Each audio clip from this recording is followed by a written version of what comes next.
Alright, so I'm Gabriel Silva, founder of Ahimsa.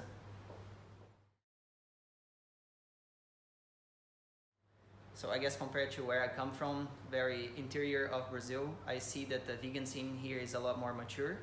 Maybe also because of external influences, you know, with the language and everything, it's a lot easier for things to come from abroad to here. So yeah, in general, I would say that it's a lot more mature. I'm trained as an aircraft pilot. That was my dream my whole life. And in 2011, I was diagnosed with type 1 diabetes. Due to that, I do take insulin many times a day, and that's the one limitation that you can have as a pilot. So that made me give up my career. And at the time, my father decided to just invite me to work with him as a way for me to take the load off. You know, I had just lost my career that I worked for so long, and he gave me basically a month to try to see if I liked it, and it's been 7 years. So after about a year and a half working with him on his agency work that he did for other brands, I made the transition from regular diet to vegetarian and eventually vegan. At the beginning it was because of my health, so becoming diabetic, I wanted to do whatever was best for me in the long term. You know, the disease gives me a little bit of a shorter expectancy in life, so I wanted to do everything that I could to make sure that I had the most. And yeah, while the diet itself doesn't make it any better, I guess, in the end, the general direction of being vegetarian and vegan made me care more for what I ate than normally. So it's not necessarily that eating just a plant-based diet is better for diabetes, but it's better for life overall, if you know what I mean. So it's not that the diet made my diabetes better, it's just that life would be better with that. And from vegetarian to vegan, it was the animals. So as I made the transition, caring more and more about them and learning more and more about what we ate and what were the consequences of what we ate, then I became vegan. And from there, it was just vegan all the way. So footwear had to go right away, and I had a lot of questionings in me because I had just lost a career and I was about to lose another one with working with footwear and not being able to work with leather anymore.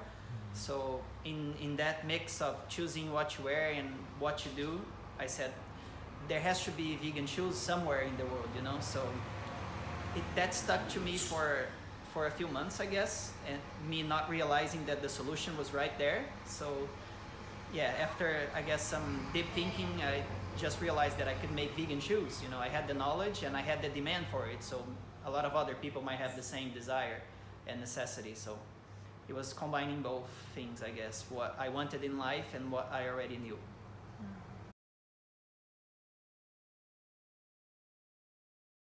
So when we started the brand, we didn't have a factory of our own.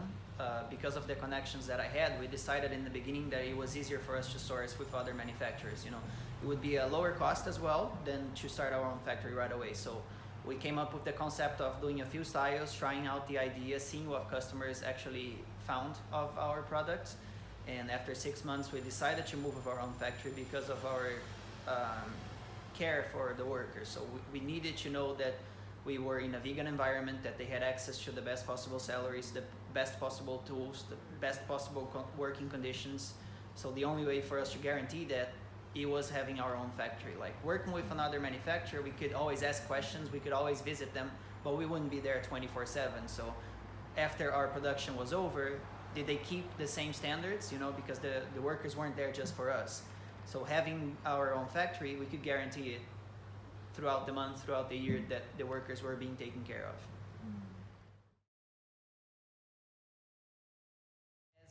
It's always our goal to have the best possible vegan products on the market.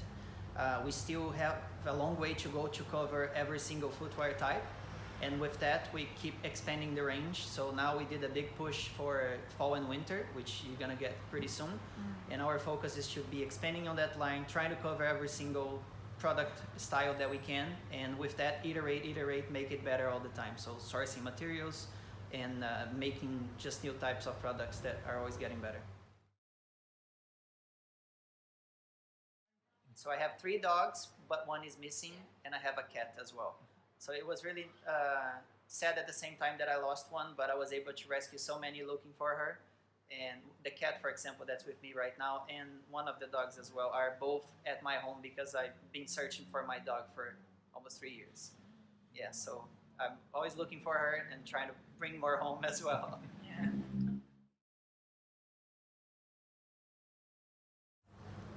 In general, I would say try to have a couple of pairs, split the use between one day and the other.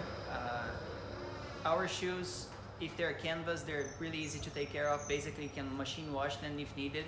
And our vegan leather products are able to be taken care of by any cobbler, and you can always just clean them with a wet wipe and dry them before putting them back in your wardrobe. So in general, yeah, if you split the use, then you're already getting 50% more life out of your shoe for sure. So yeah, that's my biggest tip, I guess.